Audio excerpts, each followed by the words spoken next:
Nous le savons tous, notre pays est en pleine transformation. Et cette transformation ne se fera pas sans ses cadres, sans ses entrepreneurs, sans toutes ces forces vives qui portent l'ambition d'une Côte d'Ivoire prospère et inclusive. Pour en parler, nous avons la chance d'avoir avec nous 3 personnalités dont l'expérience et la vision vont nous éclairer tout au long de nos échanges. Sur le premier point, contexte et diagnostic de l'environnement économique, le rôle du PDCI RDA, je laisse la parole à Mme Konan Sonia pour la première question adressée à M. Akossi Benjo. Vous avez été cadre supérieur dans l'administration privée et publique et dirigé la commune du Plateau, cœur économique de la Côte d'Ivoire. Selon vous, quels sont les principaux défis auxquels font face aujourd'hui les cadres et entrepreneurs dans un environnement économique aussi compétitif? Merci. Avant tout, je voudrais remercier votre mouvement de m'associer à cette cérémonie qui m'honore. Et ça me rappelle, il y a 35 ans, en 1990, la rénovation du PDC. Et depuis, c'est la première fois que je vois que les cadres s'intéressent au financement du parti, non seulement au financement, mais d'apporter les idées. Donc je voulais vraiment vous féliciter et vous souhaiter un bon vent et que votre action soit... Notre pays est un pays qui est à la pointe de l'économie de la sous-région, énormément de potentiel, que ce soit agricole et de services. Et avec les dernières découvertes, on est dans une montée en matières premières minérales énergétiques. Déjà, depuis un certain temps, on exporte beaucoup d'électricité dans les pays voisins. Au niveau du raffinage, on exporte beaucoup de produits parce qu'en tant que DG, on approvisionnait le Mali, le Burkina Faso et même le Nigeria. Et vous ne savez pas, lorsque le président des États-Unis venait en Côte d'Ivoire à l'époque, je ne sais pas lequel, la seule raffinerie qui pourrait faire du jet aux spécifications pour le président des États-Unis, c'était la raffinerie d'Abidjan. Donc, nous avons le ministre Yami est là, au niveau minéral, on a énormément de perspectives bonnes et je suis persuadé qu'avec l'arrivée du PDCI, on va faire beaucoup mieux et on va aller beaucoup plus loin. Mais un pays comme le nôtre a besoin de vision à la tête. Et le président Thiam a de la vision de par son parcours. Il a eu dans son parcours la capacité à gérer des entreprises de haut niveau, mais en plus c'est de participer à des conseils d'administration, de participer à des interventions à la fois dans certains pays, comme le Rwanda, est intervenu avec des grands patrons européens pour régler les problèmes au niveau européen et même mondial. Je pense que nous avons la chance aujourd'hui d'avoir quelqu'un qui peut donner une autre dimension à notre pays. J'ai l'avantage de rédiger le projet de société. Je peux vous dire que notre pays a besoin aujourd'hui de beaucoup d'entrepreneurs, des entrepreneurs nationaux. On ne peut pas asseoir notre développement sur d'autres personnes. Même si on est un pays ouvert, il faut absolument créer les conditions pour que notre pays puisse évoluer par la possession de notre économie par des nationaux. Donc, il a parlé des champions nationaux. Il faut ce qu'on appelle une volonté politique pour aider ceux qui sont déjà à la pointe, qui puissent non seulement se développer, mais avoir des dimensions internationales pour qu'autour de ces entreprises, on puisse avoir des PME en sous-traitance pour avoir ce qu'on appelle toute une stèle de société tenue par des nationaux qui permettent d'aller un peu plus loin au niveau de notre capacité à exporter et surtout à être un acteur majeur dans la région. Au-delà de ça, nous avons l'avantage, moi je peux vous le dire, d'avoir les meilleures ressources humaines, même en Afrique. Parce que ce soit au niveau technique, que ce soit au niveau commercial, au niveau financier, la Côte d'Ivoire regorge de ressources humaines exceptionnelles. Quand vous allez dans la sous-région, la plupart des grandes institutions, les banques aujourd'hui sont gérées par les Ivoiriens. Quand vous allez aux États-Unis, vous allez en France, partout, j'ai eu la chance de faire le tour. J'étais invité par surtout des militants du PDCI dans tous les pays qui occupent des responsabilités importantes. Je pense que la Côte d'Ivoire a cette chance-là, c'est d'avoir quelqu'un comme le président Thiam qui a décidé qu'on va faire appel à toutes ces ressources-là pour permettre à la Côte d'Ivoire d'arriver à un certain niveau. Et pour terminer, je pense que, comme on n'a pas beaucoup de temps, le défi pour nous aujourd'hui, c'est de faire en sorte que la Côte d'Ivoire soit la locomotive, non seulement de la sous-région, mais l'une des locomotives auprès de l'Afrique du Sud et auprès du Nigeria, pour que nous puissions jouer un rôle vraiment important pour permettre de relever le niveau de l'IDH, parce que nous saurons redistribuer les fruits de la croissance en ayant un programme sur la santé, sur l'éducation, sur le logement, sur l'accès à l'eau, sur l'accès à l'électricité, de façon à ce que, qu'on soit à Korogo, qu'on soit à Abidjan, qu'on soit dans mon village à Boubou-Doumé, qu'on ait la capacité de voir de la qualité de service et d'éducation qui permettent à tous les Ivoiriens de profiter de la croissance économique. Le président Thiam nous a donné des instructions fermes là-dessus. Je suis persuadé que dans un mois, quand le projet sera diffusé, il n'y a pas match. Personne ne pourra nous affronter.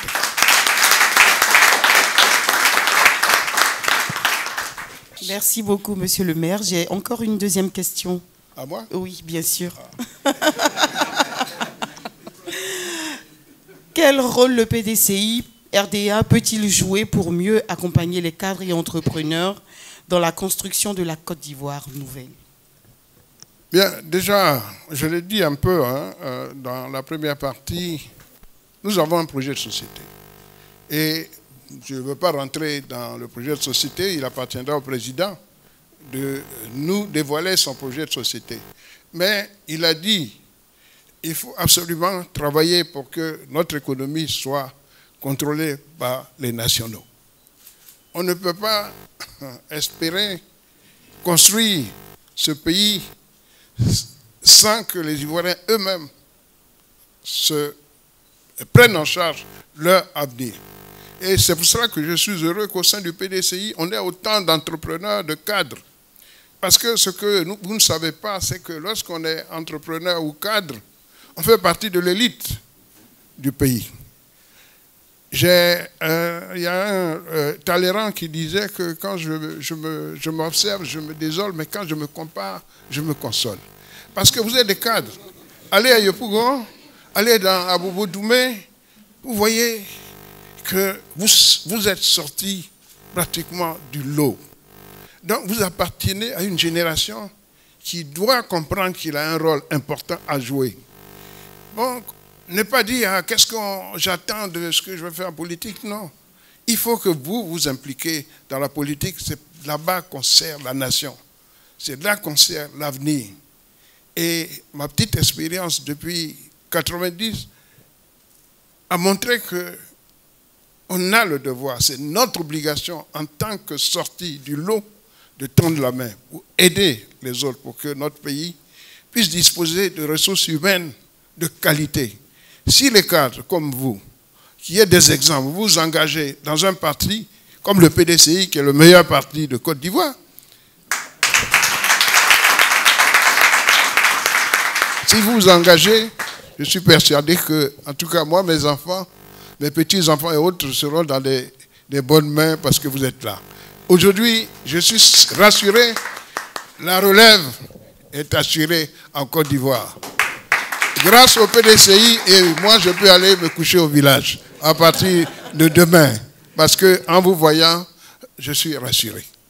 Merci pour tout ce que vous faites.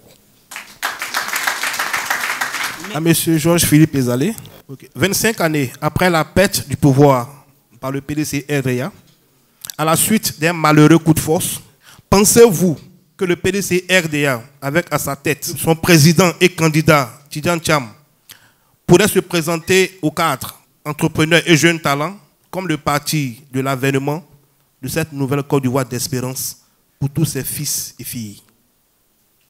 Permettez donc également, avant de poursuivre, de remercier Madame la Présidente et puis surtout dire toute mon admiration pour ce mouvement. Parce que c'est en mars 2024 que je vous ai accompagné pour votre sortie à la maison du parti, n'est-ce pas? C'est en mars 2025, ça fait 1 an. J'étais donc parrain de votre sortie. J'avais dit, moi je suis très exigeant, que je ne colle pas mon image à n'importe quel mouvement, n'est-ce pas? Et que je serai regardant dans tout ce que vous allez faire. Et bien, après 1 an, je dois avouer que je suis vraiment très fier du mouvement des cadres.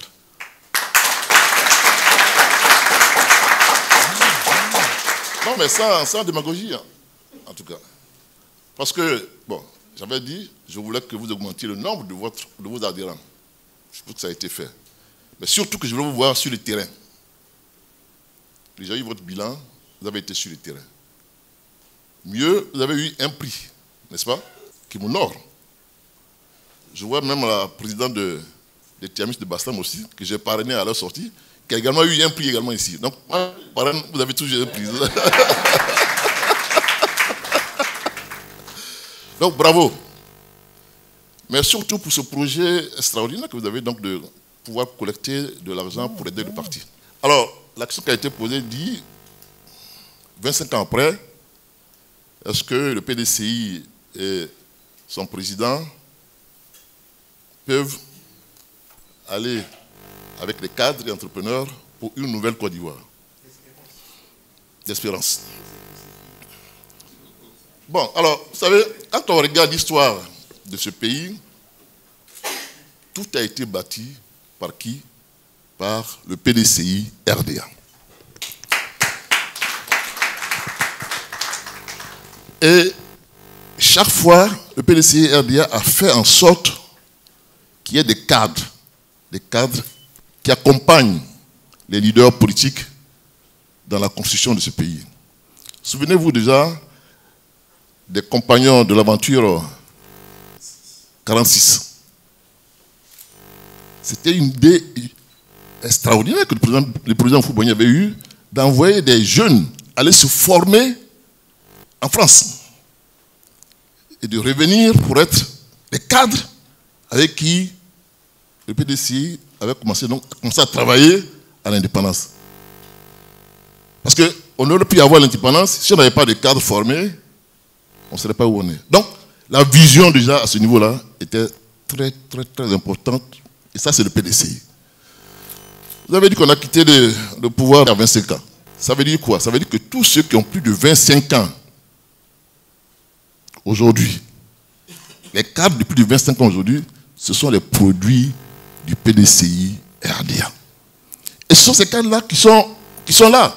C'est ce que le PDCI a fait après Houphouët Bédié jusqu'en 2000. C'est les cadres-là qui sont là. Et tout à l'heure, j'ai été heureux de voir les parcours élogieux de Bengo, de Eric. Et puis, on est tous des ex-maires en plus. Hein? Ex-maire de Songon, ex-maire du Plateau, ex-maire de Grand Bassam. C'est ça la qualité des cadres du PDCI RDA. D'ailleurs, quand on était aux affaires, on a jumelé, Bengo et moi, le Plateau à Bassam. On a signé un jumelage. Et quand vous allez à Bassam, le pont de la Victoire, il y a des lampadaires solaires. Mais le Plateau m'a aidé donc à faire du durable déjà à notre époque. Donc, le PDCI a toujours mis en avant les cadres. Et ça tient donc de l'importance que le PDCI a accordée à la formation, justement. À la formation. Et ce sont ces choses-là sur lesquelles, bon, ils sont en train de travailler, parce que je ne vais pas trahir le secret donc du projet de société, n'est-ce pas? Mais c'est important de savoir qu'on veut revenir à ces valeurs-là, avec le PDCI. Donc je voulais rassurer les cadres que vous avez votre place avec le PDCI dans le développement de la Côte d'Ivoire de demain.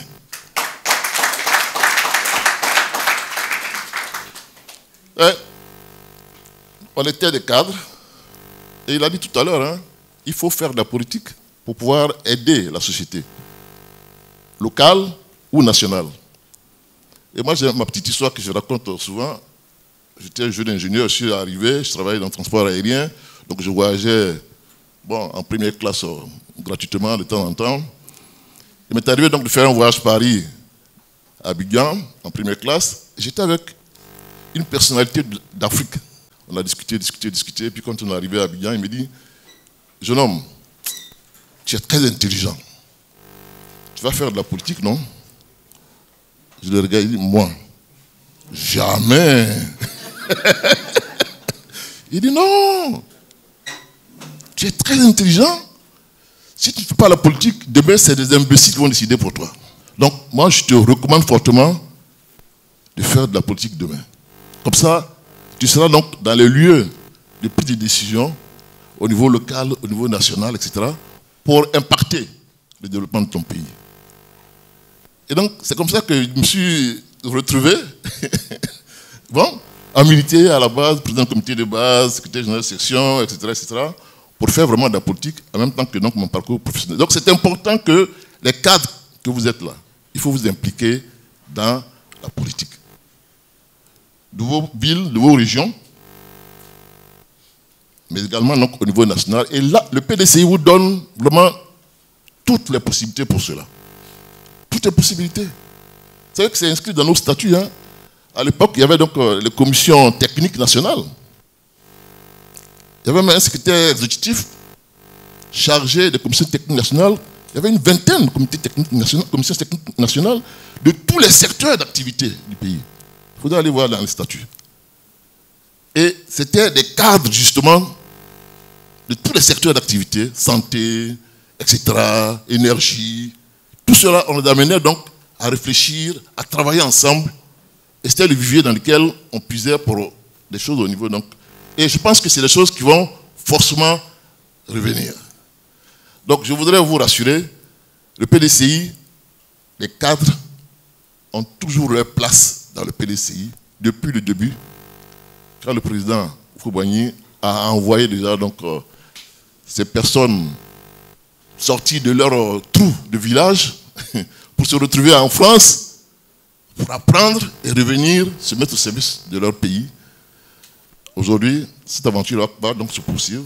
Et donc, au contraire, il faut prendre votre place dans le parti, d'une part, pour que demain, on puisse donc vous aider à émerger au service donc, de la Côte d'Ivoire. Donc, faut pas, je pense que c'est... Et surtout avec le président Thiam, la vision qu'il a, c'est une vision extraordinaire. Extraordinaire. Nous qui avons l'habitude, enfin, on a l'avantage de travailler avec lui. Houphouët, il était médecin, certes, mais il était planteur. Donc, il a compris très tôt que le développement de ce pays devait reposer sur l'agriculture, n'est-ce pas? Pendant des décennies, c'est agriculture, agriculture, agriculture, agriculture. Et toutes les sauts des palmes, sauts de ceci, etc. Agriculture. Il est arrivé, CNRA, pour justement aider. Donc, c'était l'agriculture. Mais on a eu un bon président qui était planteur, agricole, n'est-ce pas? Au-delà de sa fonction principale qui était donc de médecin. On a découvert, je crois, du pétrole. Il a bu sa première coupe de champagne, n'est-ce pas? Mais il a fait le mort sur ce qui était sous-sol. C'est comme si vraiment, c'est prémonitoire. L'agriculteur a travaillé à partir de l'agriculture, n'est-ce pas? Tout à l'heure, il disait que maintenant, on est sur les minéraux, les mines, etc. Mais qui est ingénieur des mines le plus doué en Côte d'Ivoire? Il s'appelle Tidjane Thiam. Il s'appelle Tidjane Thiam. Ingénieur sorti major de l'école des mines de Paris. C'est lui qui peut nous aider à maîtriser ce nouveau secteur de développement de ce pays-là. Parce qu'il connaît. Au-delà donc de toutes ces autres compétences économiques, financières, etc., etc. Donc, moi, je suis confiant en m'adressant à vous, cadre, rejoignez le PDCI, ceux qui ne sont pas encore là. Et ceux qui sont là, faites votre nid. Impliquez-vous. Parce que dans cette Côte d'Ivoire nouvelle là, on a besoin de vous. Ok? Voilà, je m'arrêterai là pour l'instant. Merci. Okay. Merci, M. Georges-Philippe Ezalé. M. Eric Mobio, si vous permettez. Quel modèle économique ou succès story inspirante le PDCI pourrait-il s'approprier pour moderniser son approche en matière de développement économique et entrepreneurial afin de participer à enrichir le PIB de la Côte d'Ivoire? Je voudrais à mon tour m'associer à mes deux aînés pour féliciter Madame la Présidente et l'ensemble des membres du MCEE.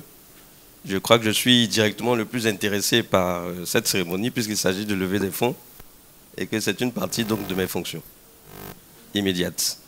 Je vais jouer en équipe comme le président Tcham nous demande toujours, il faut rester en équipe. Donc comme mes prédécesseurs ont pris beaucoup de temps, moi je vais aller directement aux réponses de questions sans trop m'éparpiller sur le truc.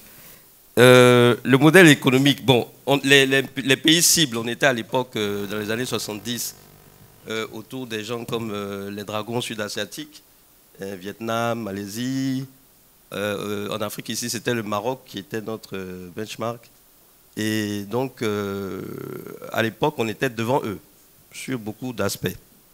Et puis, 40, 50 ans après, on se retrouve loin derrière. Et on se rend compte que la dernière étude prospective Côte d'Ivoire 2040 les a encore pris comme modèle de développement. Donc, Malaisie, Vietnam, Maroc, Éthiopie, qui sont aujourd'hui ceux sur lesquels on a calé notre vision de développement 2040. Et notre problème, c'est que pendant que les autres ont transformé leur économie, quand je dis transformer leur économie, c'est-à-dire qu'ils ne sont pas restés simplement avec un secteur agricole très puissant, comme le vice-président vient de le dire, ils ont donc créé des industries qui ont pu transformer. Vous êtes d'accord avec moi qu'aujourd'hui, on continue de vendre du cacao brut, on continue de vendre l'anacarde, du caoutchouc, etc. Donc, bref, on vend du brut, des matières premières brutes, et on importe la quasi-totalité de ce que nous consommons, qui, elle, est transformée. Donc, on n'a pas fait notre transformation. Du coup, ces pays-là sont devant nous. Est-ce qu'on peut suivre leur trajectoire? Non.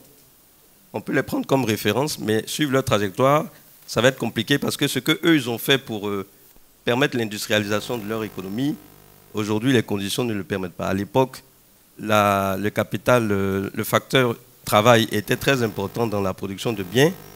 Et donc, eux, ce qu'ils ont fait, comme ils avaient de la main-d'œuvre moins chère, ils ont vendu cette expertise aux Européens qui ont délocalisé leurs industries, qui ont fait le transfert technologique. C'est ce qui a permis, eux, de transformer leur économie et d'industrialiser. Aujourd'hui, la technologie est arrivée à un tel niveau que la valeur travail n'est pas un facteur très important de la production de biens industriels. Donc on ne peut pas présenter le fait qu'on a une main-d'œuvre moins chère. Déjà, elle est déjà un peu moins qualifiée qu'avant. Donc non seulement elle n'est pas très qualifiée, mais en plus, même si elle est moins chère, ça ne va pas impacter le prix. Donc leur processus d'industrialisation ne peut pas être copié. Il faut qu'on puisse imaginer d'autres modèles. Et c'est à ce à quoi répond le projet de société. Quand vous prenez des gens comme le Maroc qui ont su faire leur industrialisation en substituant les importations, ils ont produit quasiment tout ce qu'ils consomment, mais en mettant des barrières tarifaires importantes au niveau des douanes, ce qui fait que les produits qui étaient industrialisés rentraient à des prix tellement élevés qu'ils ne venaient plus. Donc l'industrie locale a pu faire sa production. Aujourd'hui, on ne peut pas non plus utiliser ces barrières douanières. On vient de signer l'accord de libre-échange en Afrique. Ça va être de plus en plus délicat d'utiliser ces barrières douanières-là. Donc, en gros, pour dire qu'il faut que nous trouvions notre propre modèle de développement. Il ne peut plus avoir un pays qui, à lui seul, a les caractéristiques exactes que l'on doit suivre. On doit aller prendre un peu d'expérience à gauche, pays asiatiques pour leur industrialisation, au Mexique pour un pays en Amérique latine pour tout ce qui est inclusivité. Vous savez qu'on a un gros secteur informel. Donc eux, ils ont réussi à développer des technologies aujourd'hui numériques qui permettent de faire de l'inclusivité, il faut qu'on aille piquer aussi là-bas. On a le Rwanda, le Maroc qui sont en train de développer des places financières de standards internationaux. Il faut qu'on aille regarder comment on peut transposer le modèle de Casablanca pour notre place financière ici. Bref, c'est pour dire qu'il n'y a pas de modèle unique. Il y a plusieurs expériences qui ont marché et l'avantage qu'on a, c'est d'avoir un président qui a l'expérience sur tous ces marchés-là. Et notre projet de société va répondre à ce qui est bien pour nous dans l'analyse qu'on va faire de nos problèmes. Nos problèmes sont très simples, c'est des problèmes donc d'extraversion de notre économie, c'est-à-dire qu'on vend tout à l'extérieur. C'est des problèmes de production insuffisante. Tout ce qu'on consomme, ça vient de l'extérieur. Donc il faut qu'on trouve les bonnes réponses. Et je pense que le président est assez qualifié pour nous emmener à trouver dans ce qui se fait dans le monde les meilleurs exemples, les meilleurs benchmarks voilà. Voilà comment nous allons faire ce modèle-là. Merci, M. Nkumo. À présent, j'ai une question pour les 3 panélistes. J'ai besoin d'1 minute par intervention. Donc, je vous passe la parole, M. Noël Akossi-Benjo. Aujourd'hui, constatez-vous une évolution positive ou un recul dans l'intégration des cadres et entrepreneurs dans le développement du pays? Bien, cette question, elle est bienvenue parce que moi, j'ai une fondation, je ne sais pas si vous connaissez, ça s'appelle BENIA. BENIA International, ça fait 30 ans que ça existe. On a levé 4 milliards et on a fait sortir 500 cadres de toutes les grandes universités du monde entier qui sont dans le monde. Et on est en train de préparer la cérémonie des 30 ans. Mais quand j'ai vu le nombre de cadres qui sont intégrés à partir de ça et leurs amis, je pense que le processus d'intégration dans notre économie est très fort. Mais en plus de cela, c'est qu'on est intégré pratiquement dans toute la sous-région. Parce que la politique que le président Houphouët a menée, suivie par Bédié, et aujourd'hui je suis persuadé que Thiam va continuer, le phénomène d'intégration est réel dans notre économie, dans notre développement. Maintenant, c'est que, comme on l'a dit, il faut trouver un modèle qui est adapté à notre capacité de production, à notre environnement et surtout à nos ambitions.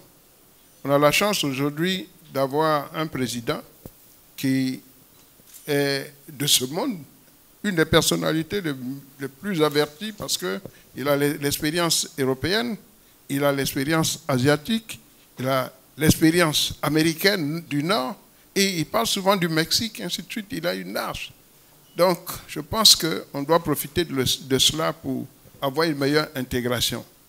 Il y a des pistes qu'il m'a données pour le projet de société, je ne vais pas le dévoiler, sinon les autres vont copier. Il faut savoir que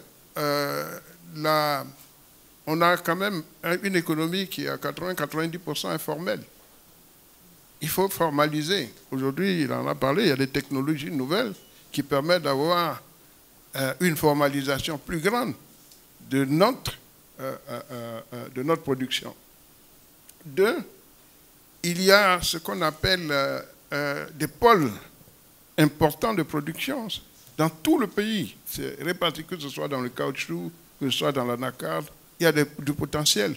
Donc il faut faire en sorte de développer des ouvertures pour que les jeunes soient des entrepreneurs, mais entrepreneurs qui permettent de ne pas rester qu'Abidjan, mais qui aillent pratiquement sur toute l'étendue des territoires, qu'on puisse avoir vraiment ce qu'on appelle une véritable structure de capitalistes. Hein. Le président, il parle de capitalistes, quand il dit qu'il faut des milliardaires, c'est des capitalistes. À l'époque, quand j'étais à la CIE, on a fait ce qu'on appelle l'externalisation. Vous êtes dans une entreprise, vous êtes une grosse entreprise comme la CIE, quand même, elle fait $1 milliard de chiffre d'affaires.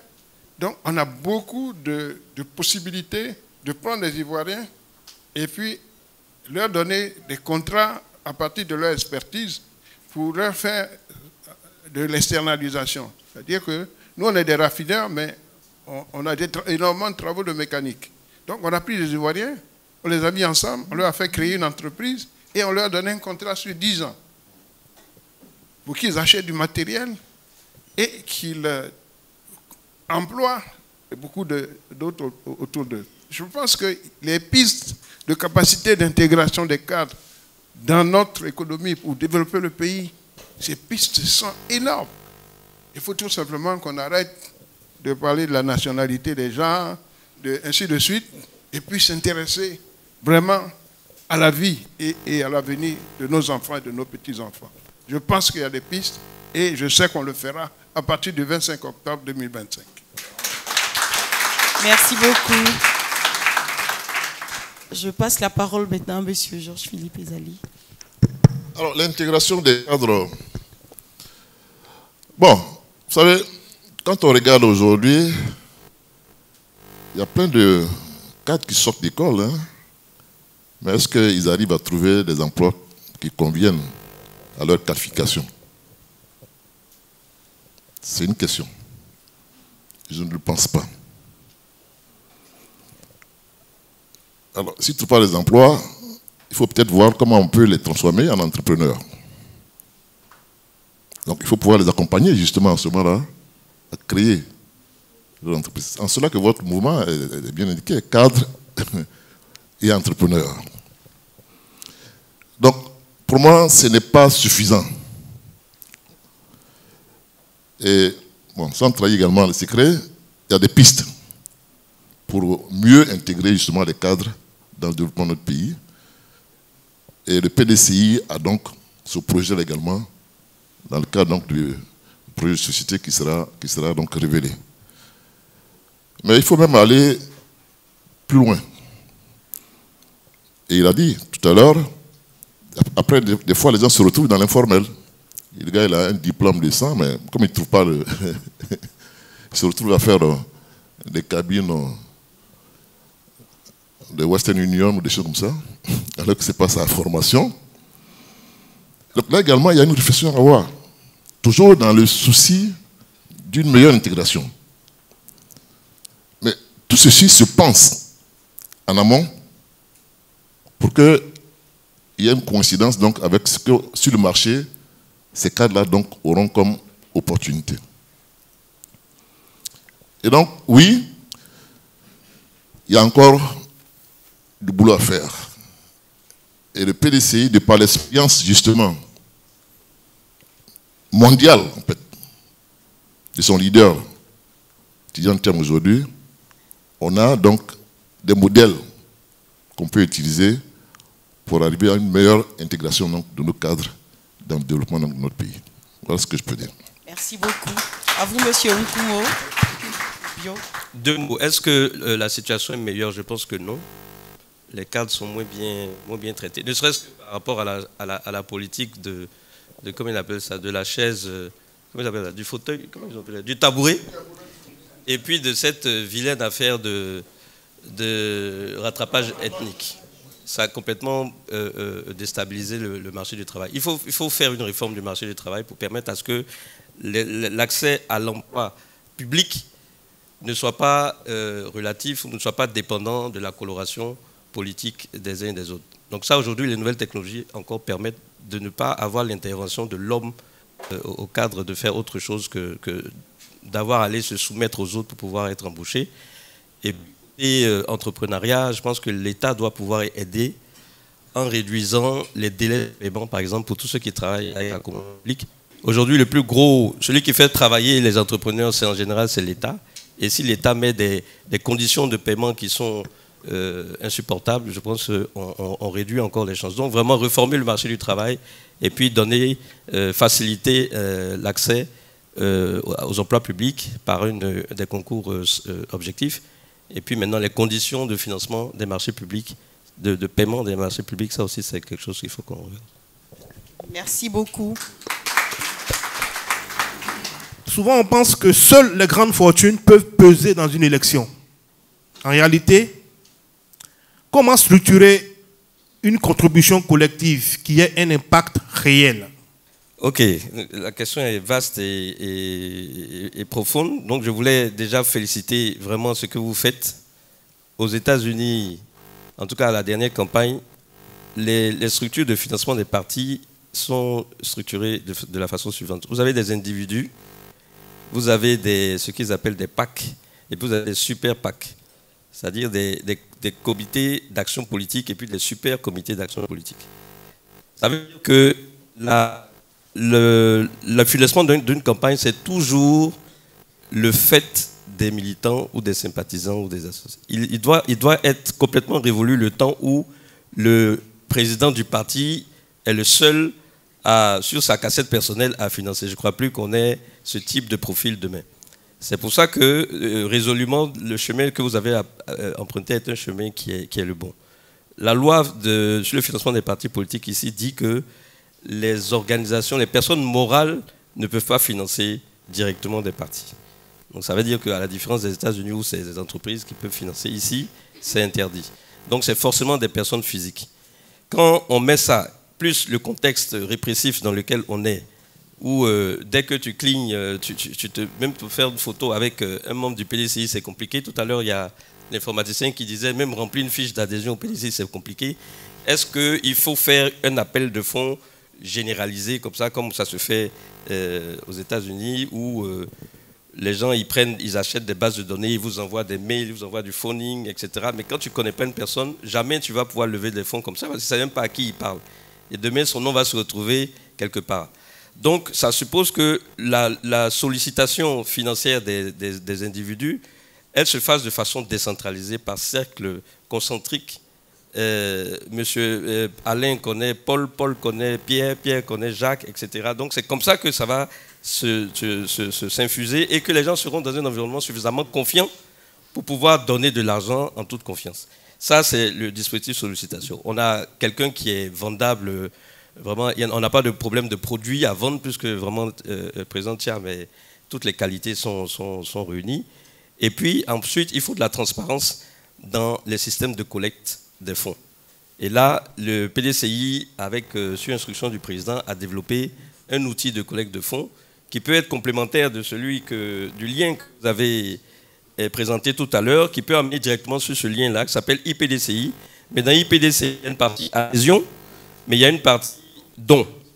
Donc, on peut, pour rassurer les uns et les autres que les fonds sont envoyés au bon endroit, on peut faire un sous-compte, avec Guy, on a travaillé dessus, faire un sous-compte dédié au MCEE et vers lequel tous les fonds collectés par les cadres et les membres, reporting comptable et financier régulier pour ne pas avoir l'impression que le PDCI est en train de s'accaparer de vos ressources et de vos efforts, même si on sait que ça va nous revenir. Mais au moins, vous avez un compte dédié où vous pouvez suivre vraiment au quotidien comme évoluent vos cotisations. Donc moi, je dirais juste ce mot-là à ce sujet. Merci. Je crois que vous avez donné déjà une idée de la réponse de la question que je vais vous poser à nouveau. Je ne sais pas s'il faut la poser, mais bon. D'accord. Où seront logés les fonds et quels mécanismes concrets peuvent être mis en place pour faciliter le paiement des contributeurs tout en assurant la transparence et l'efficacité de cette levée de fonds? Pourquoi est-il essentiel que les cadres et entrepreneurs s'engagent financièrement pour soutenir la candidature de Tidiane Thiam? Au-delà de l'argent, en quoi un engagement financier peut-il être un acte politique et stratégique fort? À vous, M. Akossi Benjo. Je pense que, comme il l'a dit, on ne peut plus s'appuyer sur un seul individu pour gérer un parti, à la fois sur le plan administratif, technique et financier. Les Japonais disent « Seuls, nous sommes une goutte d'eau, ensemble, nous formons un océan ». Donc déjà, de savoir que vous vous organisez pour participer au financement du parti, c'est une initiative qui est louable. Ce serait souhaitable qu'il y en ait beaucoup comme ça. Mais je vais vous expliquer un peu comment le président Thiam a conçu l'organisation et la gestion du parti que depuis un an, on essaie de mettre en place. Il a décentralisé complètement la gestion du parti en confiant à 15 personnes, mais il a mis autour de lui, de ces personnes plutôt, une équipe. Vous avez les hauts conseillers, qui généralement sont des dignitaires du parti, qui sont les vice-présidents, qui l'ont nommé comme hauts conseillers.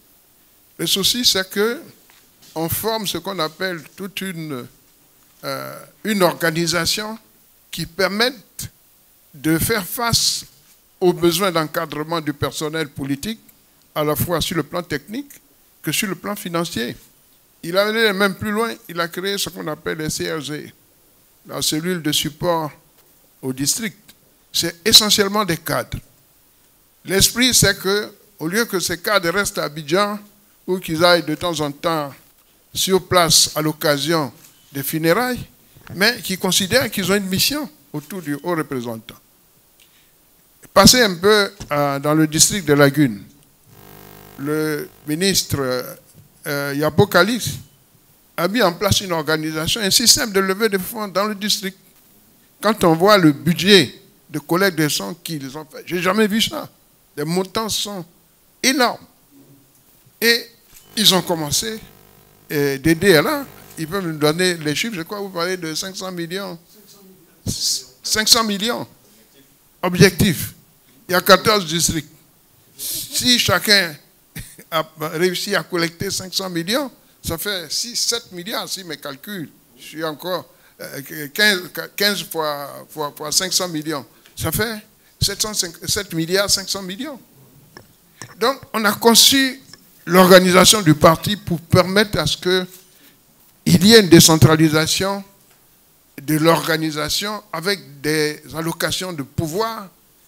Et on en voit de plus en plus, on demande à tous les hauts représentants d'aller faire un tour chez Apocalypse pour essayer de s'inspirer. Mais au-delà de cela, le président est en train de mettre parallèlement à ça un système de parrainage. Le parrainage va un peu dans le sens de ce qu'il a fait. Il fait la collecte de fonds, mais on s'est rendu compte que le président Thiam attire beaucoup de jeunes. Moi, quand je vais à l'église le dimanche, je suis envahi. Ah bon, ben où est-ce qu'on peut aller s'inscrire? Même quand je fais du sport, je suis envahi. C'est un phénomène. Donc tous ces cadres-là, il ne faut pas qu'on les laisse comme ça parce qu'ils veulent être utiles. Alors qu'est-ce qu'on a fait? On est en train de faire le maillage. Le maillage, c'est qu'on affecte des bureaux de vote à des présidents de comité de base. Alors on demande à des cadres d'aller parrainer des bureaux de vote. Donc c'est quoi? Vous allez le week-end au village, vous pouvez apporter un peu de conseils, d'attention au comité de base et surtout les aider à aller payer des funérailles, un morceau de paille. Mais quand on additionne tout cela, vous savez qu'on a 25 000 bureaux de vote. Si chaque cadre donne 100 000 francs à un bureau de vote, 100 fois 25 000, ça fait combien? 100 000 francs, c'est ce que vous payez avec une bouteille de whisky dans une boîte. Et si on dit pendant 4 week-ends, on ne va pas en boîte, on fait 4 fois 100, ça fait 400 000. Ça fait combien? Ça fait 10 milliards. L'esprit du parrainage, c'est ça. Je sais que le ministre Ignamien, il a déjà commencé. Moi, quand j'arrive au village, j'ai pris 10 bureaux de comité de base. Ils viennent chez moi d'abord, ils disent à leurs amis qu'on est invité chez le président. Donc, tout le monde les suit au village. Donc, j'arrive, bon, on mange un peu d'akeke à Bouyama avec huile rouge. Et puis, en partant, je dis, bon, il n'y a pas de funérailles dans vos quartiers, il n'y a pas quelque chose, donc je donne 10 000 francs, 5 000 francs par là. Et les gens, ils arrivent, ils déclarent au nom du parti. C'est une façon de lever des fonds. Parce que quand on est 25 000, 30 000, parce que le personnel politique, il y a un demi-million. Parce qu'il y a 40 000 comités de base. Dans chaque comité de base, vous savez qu'est-ce qu'il y a? Il y a 10 personnes. Si on multiplie 10 fois 40, ça fait 400 000 personnes. Les secrétaires de section, il y en a 5 000. Et aussi, je crois qu'ils ont 20 personnes. Multiplie 5 000 par 20, ça fait combien? 100 000. On ajoute à 4, ça fait 500 000. Avec 500 000 personnes, C'est ce qu'on appelle un noyau dur qui est capable de faire le travail. Il s'agit que chacun, tous les week-ends, aille tout simplement représenter le parti dans une cérémonie. Tu achètes une bouteille de vin, et puis au nom du parti. Il faut qu'on se partage le travail. Maintenant, vous avez décidé de prendre en charge la journée électorale. Bon, c'est une bonne chose. Il faut en trouver beaucoup d'autres. Mais je vous invite à aller aussi dans le parrainage. En plus de cela, pour apporter vos connaissances, vos capacités de gérer. Parce que vous avez à l'intérieur, on a des comités de base où les gens n'ont pas de niveau, mais ils contrôlent le personnel. Apportez-leur des connaissances, parce qu'ils sont en train aujourd'hui de faire les requêtes pour le contentieux. Vous voyez sur les réseaux, il y en a qui filment les anomalies. Mais on a donné toutes les informations au comité de base pour faire le travail. Donc les cadres, si vous allez, vous pouvez les aider. Donc je pense que globalement, la collecte des fonds, ça peut se faire à tous les niveaux, mais faites en sorte que vous soyez nombreux, parce qu'il y a beaucoup de cadres aussi qui veulent participer, mais il y en a beaucoup qui veulent participer sans être visibles. Bon, vous êtes ici, mais je suis sûr qu'il y a 10 fois plus dehors, mais ils n'osent pas venir. C'est ça. Donc, courage et bonne chance. Merci beaucoup, M. Akossi Benjo. Bonsoir à tous. Bloc Comé Kwasi, jeune entrepreneur à la base économie, finance en Angleterre et en France, et dans l'entrepreneuriat depuis mon retour au pays. Ma question s'adresse aux doyens. Dans le cadre du projet que vous écrivez, souvent nous sommes des jeunes, on aimerait aussi participer. On ne sait pas comment faire. On a nos petits écrits, sur nos petites recherches, on aimerait aussi prendre part à ce projet de société. Est-ce que c'est trop loin pour nous? Voilà. Merci. Si c'est les finances, M. Eric est le responsable de la commission économie et équité. Vous pouvez l'approcher. Sinon, vous allez à mon bureau au plateau, à la permanence du PDCI. Mon directeur du cabinet, c'est un jeune, hein, M. Feza. Allez le voir et puis bon, on va trouver. Si vous avez une contribution écrite, vous pouvez déposer. Ou bien si vous voulez rencontrer, il y a 6 groupes de travail. Hein. Il y a capital humain, société, technologie nouvelle, développement durable, il y a économie et équité, et puis paix et sécurité. Donc en fonction de votre spécialité, vous venez et vous voyez M. Fezan et on peut vous adresser aux différents responsables de travail pour prendre vos contributions. Actuellement, on est pratiquement à la fin. Donc, si vous avez une contribution, c'est mieux de l'écrire et puis le donner. L'entrepreneur en Côte d'Ivoire souffre. Bon, ceux qui entreprennent, hein, en tout cas, on souffre. Côté financement et autres. Nous, dans le programme que le PDCI crée aujourd'hui, il faut que les jeunes entrepreneurs se sentent dedans à partir de 2025. Il ne faut pas qu'on passe à côté. Et moi, j'avais dit qu'il faut que la chance, l'égalité des chances. Parce que, comme on va dire, on n'a pas le réseau et on n'a pas la chance. Donc, il faut qu'on ait au moins cette chance-là après 2025. Donc, vraiment, tenir compte de ça pour les entrepreneurs qui font confiance au PDCI. Parce qu'on parle aux autres. Et les gens n'ont plus foi aux partis politiques. Ils se disent que même si je suis là-bas, comme je ne suis pas en haut là, est-ce que je vais avoir la chance un jour? Il faut que les opportunités, en 2025, vraiment, nous tous on peut dire, bon ça ne m'intéresse pas, ça m'intéresse. Mais aujourd'hui on ne sait même pas où ce qui nous intéresse, ce qui ne nous intéresse pas. Donc ça c'est une réalité que nous vivons. Vraiment en 2025, il faut que ça change. Voilà, c'est pour ma part. Le président Thiam s'exprime tout le temps. Vous savez, il a été DG du Bénet, il était ministre du Plan. On ne peut pas développer un pays dans l'exclusion. Ce n'est pas possible. La politique du rattrapage, du tabouret, c'est des choses que nous, on n'a pas connues. Même pour avoir une bourse, moi, je sors d'un village et puis on m'a appelé.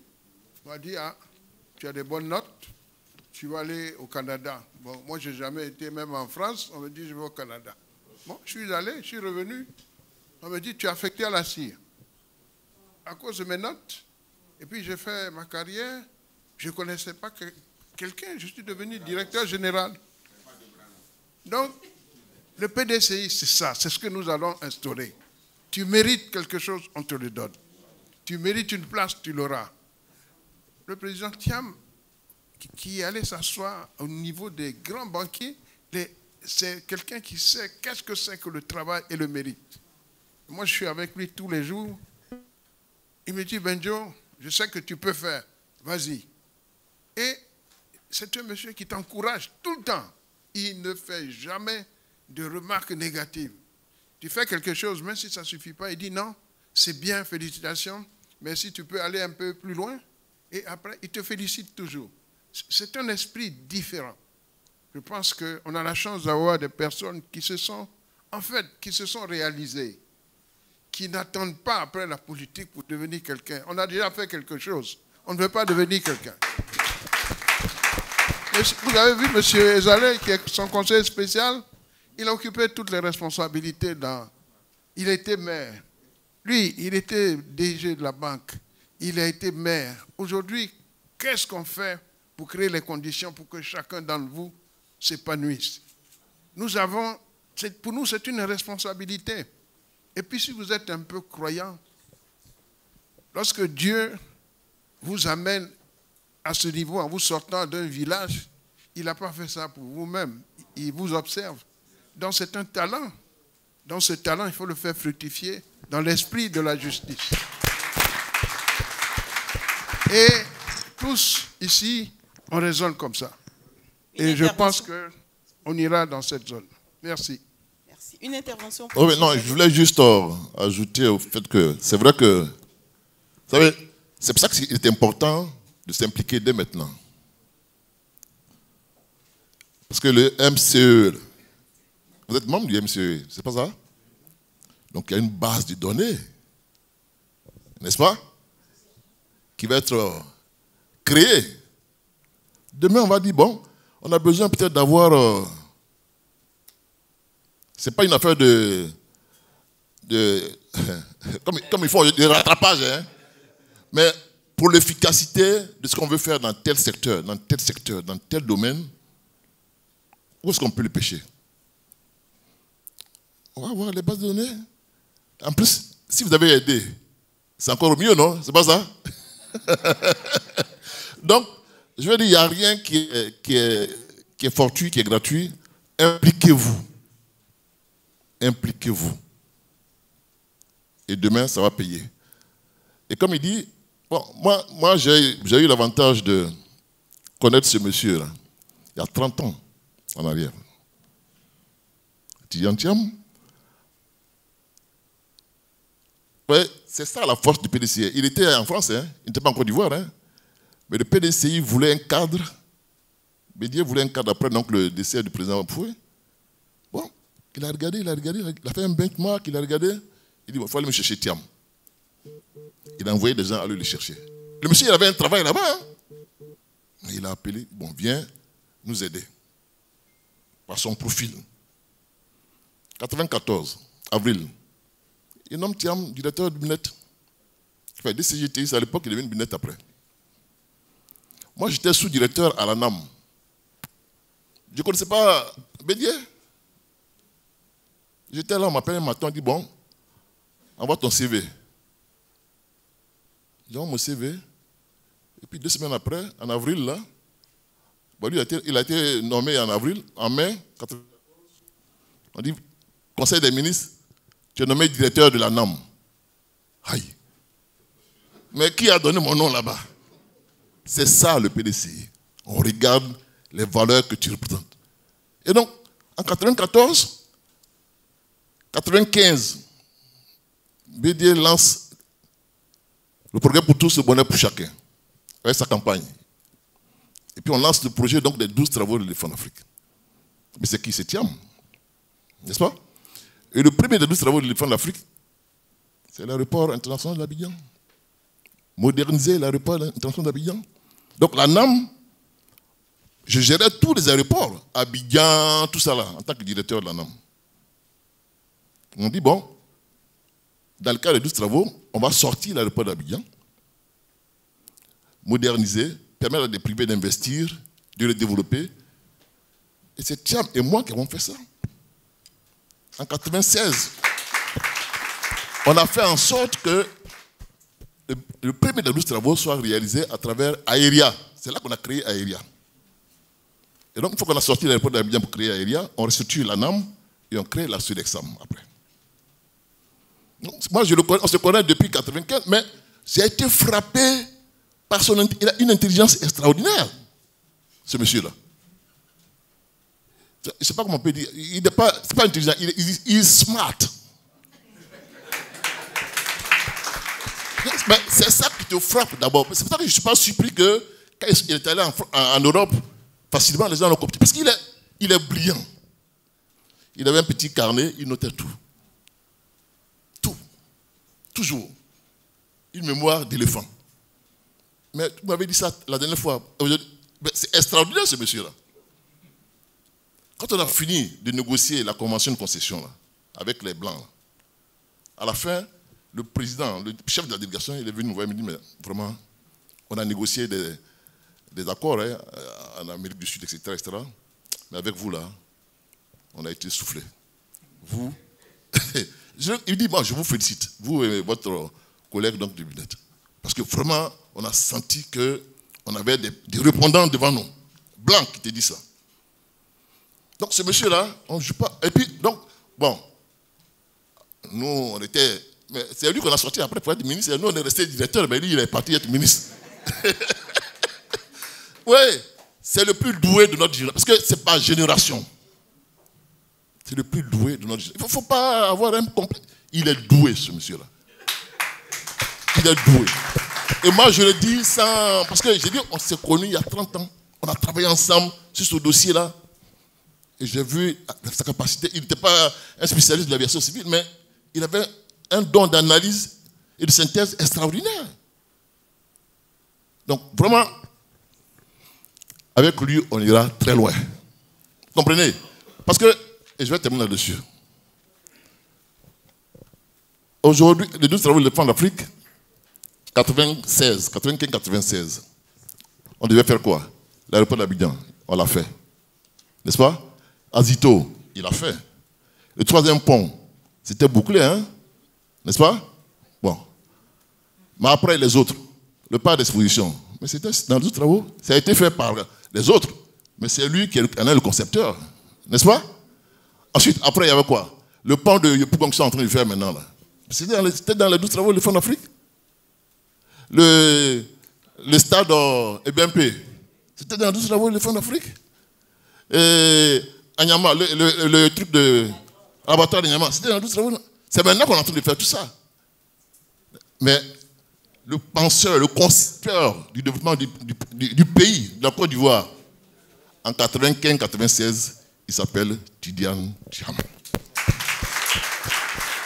Et si on avait pu faire ça depuis, aujourd'hui, le pays là serait très loin. Parce que le train là, on ne l'a pas fait. Depuis, c'est maintenant qu'on est en train de faire le train. Mais tous ces embouteillages qu'on a dans cette ville-là, si on avait fait le train là, en 96, 97, 98, 99 même, aujourd'hui la ville serait complètement fluide. Parce qu'on aurait un transport public, urbain, public, développé. Vous comprenez? Donc on est obligé là aujourd'hui maintenant de faire des échangeurs à tous les carrefours, parce que c'est embouteillé. Mais il aurait fallu le train, on l'aurait fait. Et puis surtout, d'aller à Yamoussoukro. On aurait décongestionné complètement là. Et ça, c'est le PDCI. Côte d'Ivoire, c'est pour le PDCI. C'est nous, on peut travailler. Voilà, c'est notre enfant. Non, comment on peut faire que notre enfant va aller devant là? C'est là, avec Thiam, on va le faire à partir de octobre 2025. Merci. Je voudrais remercier tous les panélistes et dire que tout ce qu'ils nous ont dit aujourd'hui, nous fait sens et écho à chacun de nous ici. Mon vrai problème se trouve ailleurs.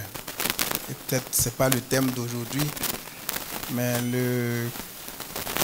ce produit que nous voulons vendre, dont nous connaissons tous la qualité et tous les espoirs qu'il porte. Comment fait-on pour qu'il soit candidat?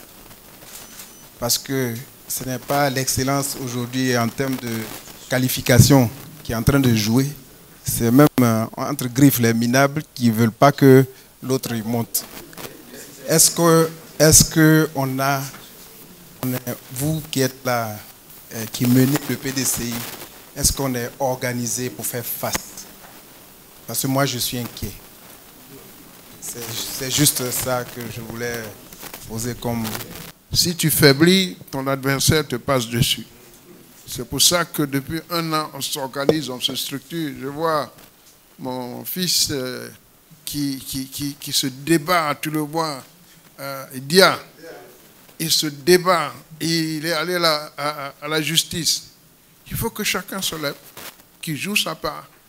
Il n'y a aucune raison qu'un candidat qui remplit toutes les conditions, qui est brillant, et que les gens soient en train de faire ce qu'ils font, et puis nous, bon, on regarde faire, non. Il nous appartient de prendre nos responsabilités et puis d'avancer. Moi, je n'ai pas de souci. Je sais que vous allez vous lever et que vous allez faire ce qu'il faut pour qu'il soit candidat, qu'il soit président, et c'est tout.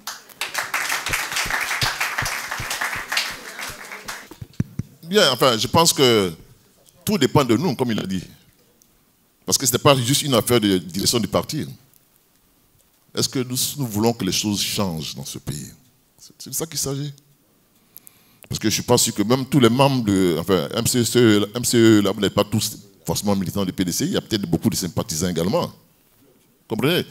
Donc c'est le combat de tous, ceux qui veulent que les choses changent dans ce pays. Et moi, je peux vous assurer que, vous savez, la première fois, c'est la Côte d'Ivoire, c'est Bédi qui est parti chercher Thiam. N'est-ce pas? Comme je disais tout à l'heure. Mais cette fois-ci-là, c'est lui-même qui a décidé de venir se mettre au service de son pays. Parce que, bon, on dit, quand il est venu là, le président Bédi, bon, il n'était pas encore, donc on ne savait même pas qu'il allait être président du PDCI, Thiam. Mais il est venu se mettre, il dit, je rentre pour mettre au service de mon pays. C'était en 2021 ou je ne sais pas quoi. Il a été reçu même par le président de la République. Le président de la République, pour dire qu'il revenait se mettre au service de son pays. Et après, comme il est PDCI, il est allé voir également le président Bédié à Daoukro avec son épouse pour dire je suis PDCI, donc je suis venu me mettre au service donc, de mon parti, le PDCI. Je crois que s'il est venu avec cette volonté de venir servir son pays, il y a quelque chose qui peut l'arrêter, mais ça dépend de nous. Ce n'est pas juste une affaire donc, de la direction du parti, mais c'est nous tous. Est-ce qu'on veut accompagner Thiam au palais de la République de Côte d'Ivoire pour une nouvelle Côte d'Ivoire en 2025? C'est un projet. C'est un projet. Et donc, qu'est-ce qu'on fait pour ce projet-là? Ce n'est pas une affaire de Bengo, ce n'est pas une affaire de Eric Komé-Obiyo, ce n'est même pas une affaire. C'est chacun qui doit se dire qu'est-ce que je fais pour que ce projet-là aboutisse, parce que c'est pour le bien de la Côte d'Ivoire de demain. Donc moi, c'est ce que je vais dire pour l'instant à Maritana. Mais lui, en tout cas, je sais qu'il est engagé dans la tête, il est déterminé. Ça, je peux vous le dire. Ça dépend de nous maintenant. Merci. Il a 2 candidats majeurs qui ont plus de 80 ans. Il est, lui, dans la soixantaine. Les réformes qu'il faut faire pour que le pays se mette sur les marches, se mette en ordre de marche, sont des réformes qu'à 80 ans, on ne peut pas suivre. La conduite du changement, ne serait-ce que ça. Faire autre chose que ce qu'on fait depuis 15 ans, ne serait-ce que ça, ça prend une énergie incroyable. Et je ne suis pas sûr que, et ça se voit d'ailleurs avec tous les scandales qu'on voit maintenant, je ne suis pas sûr qu'à 80 ans, on ait la poigne nécessaire pour suivre tous les fonctionnaires là, pour qu'ils changent de comportement. Thiam, les défis qui nous attendent sont des défis de souveraineté. Avec le carnet d'adresses qu'il a, c'est quelqu'un qui a la crédibilité nécessaire pour dire, bon, ok, moi je veux sortir du franc CFA, sans que ça ne perturbe qui que ce soit, parce qu'il a l'expérience, il a le truc. Et puis, il a un parcours professionnel qui est tel que, même quand vous vous dites expert dans votre domaine, quand il arrive, vous devenez amateur. Tellement les choses bougent, tellement il a vu de choses. Donc, les 3 caractéristiques font que c'est le bon cheval. Et si moi, j'avais été à la place donc, des membres du MCCE, c'est sur ce bon cheval-là qu'il faut miser. Comme on l'a dit au début, il n'y a personne qui puisse venir, même avec... il touchait 21 millions de dollars, apparemment, j'ai vu ça récemment, par an. Ça fait beaucoup, mais il n'est pas raisonnable que l'on laisse seul quelqu'un prendre sur l'épargne qu'il a pour sa famille, mettre ça sur la table et puis partir, et puis dépenser à volo. Ce n'est pas raisonnable en termes politiques parce que l'autonomie que nous recherchons tous passe aussi par l'autonomie financière que nous donnons à ce monsieur. C'est le cheval sur lequel il faut miser, il faut l'encourager, il faut l'aider parce que des 3 candidats, c'est le seul qui puisse nous permettre de sortir et d'avoir la chance que nous avons perdue aujourd'hui. La chance d'être M. Landa et de devenir quelqu'un d'important demain. Moi, je vais donner ma part bientôt à la contribution. Ça sera modeste, mais je donnerai pour dire que je crois en votre mouvement. Merci beaucoup. Nous allons passer maintenant le micro à Monsieur le vice-président Georges-Philippe Salé. Merci encore une fois donc, pour l'opportunité qui nous a été offerte de nous adresser à votre mouvement. Je vais peut-être, de manière ramassée, donc, regarder 3 points. Le premier point, c'est par rapport donc, à cette levée donc, de fonds. 1 milliard, c'est beaucoup. Mais si vous pouvez aller plus, il ne faut pas vous limiter.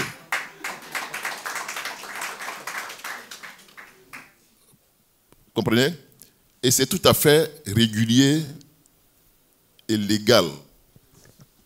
Nos statuts sont là. Hein?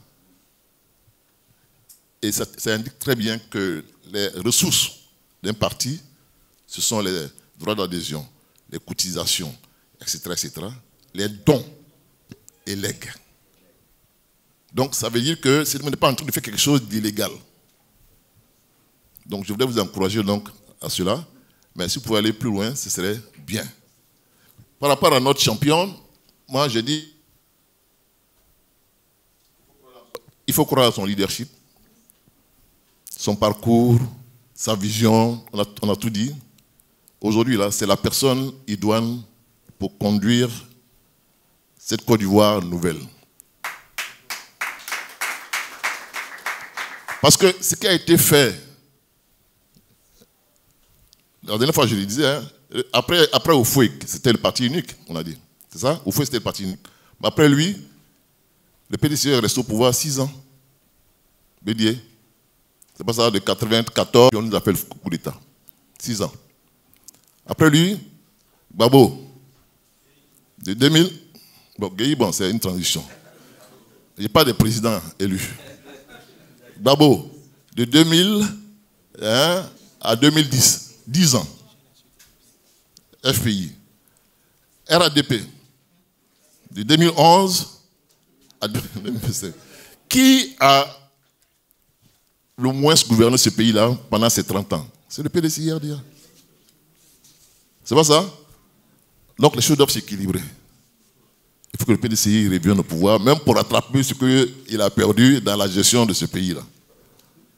Et donc, il faut qu'on fasse en sorte que le PDCI revienne au pouvoir avec Tidjane Thiam. Parce qu'il a dit, c'est le plus jeune. Vous savez, moi j'ai aimé Ouattara, Alassane Ouattara en 2020, quand il dit, il faut qu'on passe la main à une nouvelle génération. C'était un bel appel. C'est pas ça? Il a fait un appel, l'appel de Yamoussoukro. C'est ça, hein? Passons à une nouvelle génération. Il est passé même à l'acte en disant, Gon. Bon, malheureusement, ça n'a pas marché. Aujourd'hui, là, il doit franchir le pas. C'est lui qui a été l'auteur de cet appel-là, de passer à une nouvelle génération. Et surtout que le PDCI a fait sa mue générationnelle. Naturellement, nous, déjà, on a passé une nouvelle génération. Donc, on les attend. Il n'a qu'à faire la passe à une nouvelle génération aussi. Surtout l'auteur de cet appel de dire passons à une nouvelle génération. Il n'a qu'à faire le pas. Surtout qu'on dit qu'il y a une demi-douzaine de personnes. Pour ça, on va aller ensemble. Il suffit qu'on prenne les présidents des institutions. C'est eux qui sont là, les présidents des institutions, les membres du gouvernement, ministres d'État et autres. Et puis bon, ils les enferment. Bon, mettez-vous ensemble, donnez-moi un nom. Ils vont lui donner un nom. Et puis, comme ça, ils auront fait leur mue générationnelle également aussi. Mais vraiment, on a besoin que notre champion gagne les élections en octobre, dans 5-6 mois. Et c'est sur vous qu'on compte pour ça. C'est sur vous, les cadres, les entrepreneurs, parce que c'est pour vous demain. Voilà donc ce que je peux dire comme mot de fin. Merci. Merci à monsieur le vice-président Georges-Philippe Ezalé. Nous allons maintenant permettre au coordonnateur général des activités du PDCI-RDA pour son mot de clôture. Merci beaucoup. Je voudrais, au nom du président Thiam, vous remercier de nous associer à cette cérémonie. Et j'avais échangé avec lui à un moment, il apprécie énormément ce genre d'initiative. Parce que vous avez la chance, comme je l'ai dit, d'être des privilégiés. Vous aurez pu rester dans vos salons et attendre que les choses changent pour continuer à jouir de vos statuts. Vous avez accepté de prendre le risque de vous montrer. C'est parce que vous avez compris que le pays est à une étape où il faut qu'il y ait un changement. Tous les partis, en tout cas, qui comptent, ont fait l'exercice du pouvoir. Et les Ivoiriens savent comparer. En tout cas, partout où je vais, les gens attendent que le PDCI revienne. Parce que c'est le PDCI qui leur a donné le bonheur qu'ils espéraient. Et l'arrivée du président Thiam est pour eux un espoir. Mais ceux qui doivent faire en sorte que tous les Ivoiriens qui sont des sympathisants ou ceux qui ne sont pas avec nous se mobilisent, c'est ce que nous allons faire. Notre détermination, notre capacité à faire des sacrifices. Alors, les philosophes disent, vous avez deux choix.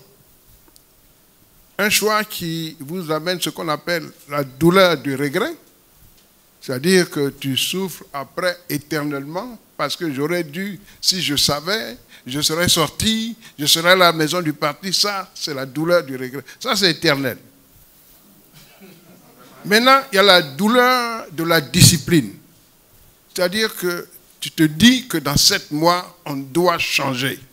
Donc, je dois avoir une discipline dans la façon dont je travaille. Je m'implique. Je vais chercher mes amis. On cotise.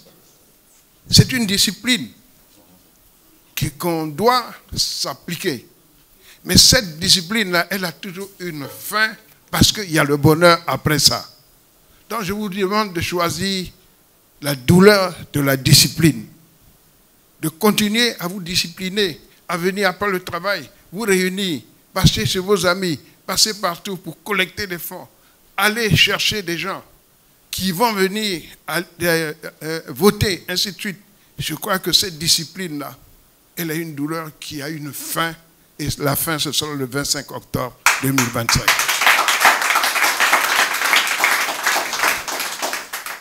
Que Dieu lui-même vous accompagne et qu'il vous inonde de grâce et de bénédictions pour que vous veniez à Bobo-Doumé, au bord de la lagune, fêter le 25 octobre 2025. Abassam ou à Songo. Le maire de cérémonie. Hein? Le maire de cérémonie. Non. On ira à Abassam, non, oui, à Bobo-Doumé, oui. c'est mieux. En tout cas, bonne chance et que Dieu vous accompagne.